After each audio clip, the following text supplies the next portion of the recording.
Mu ntumbero yo guteza imbere ubworozi bw'ingurube mu Burundi, ishirahamwe Elite East Africa ryaratanguye gufasha urwaruka rwo ku mutumba wa GISOVU aho ni muri zone KIYENZI, Commune Kanyosha iri mu ntara ya Bujumbura mu kuruha ibitungwa nk'ingurube n'ibindi.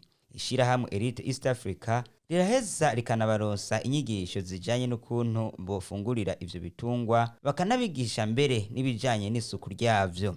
Metode asanzwe akurikirana ivyo bitungwa aratuyagira ibijanye n'ivyo Elite East Africa ibafasha n'akamaro ubwo bworozi bumufitiye. Igome namfasha uko gituma kamfasha umwe mu bantu bari bamenyereye korora ibitungwa sinari ndabikoreyemo imyaka mikeya ko iyo byungutse baragira nti nabo ibyo bamfashe Yego mbe nawe muri kazoza urategura kuzokora umugambi nk'uyu? Yego nani umutani muna wari warakenshi kandi ko utaye maze kuronka ukubikora naje nzobikora bikumarigara nuko bokura amaboko mu mpuzu akijukira umugambi uko w'uburimyi n'ubworozi kuko nivyo bizoduteza imbere.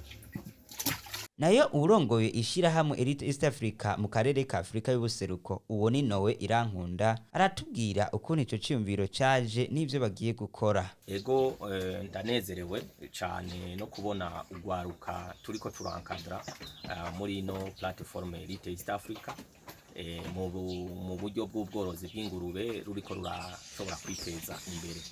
Ego batanguye bafise ingurube imwe ariko murabona neza yuko ino saha barafise ingurube zishika kuri 5-6 bivuga neza yuko urugwaruka hamwe twobandanya turushigikira nkuko turiko turarushigikira uno munsi rushobora kwiteza imbere no kuvuga turarufasha kuronka abaganga turarufasha kurondera ubundi bumenyi bujanye n'ubu bworozi. Ego mwabonye yuko twasanze hari umwe muri bo yariko arakora isuku ku bitungwa. Rero isuku ku bitungwa ryamara ikenewe.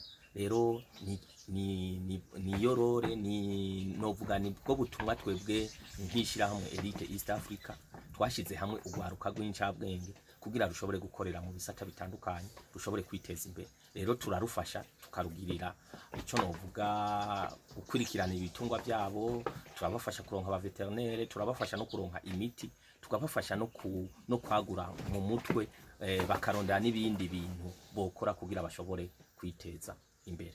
Rero naje ngaha nje kuraba bimwe mu bikorwa twatanguje aho bigeze, nico gituma uno munsi kuri jewe n'umunezero iyo nsanze aho nasize ingurube imwe hageze basigaye bafise ingurube hafi 5. Rero urugwaruka nkaba ndaruteye intege rushobore kubandanya ejo rurashobora gushika.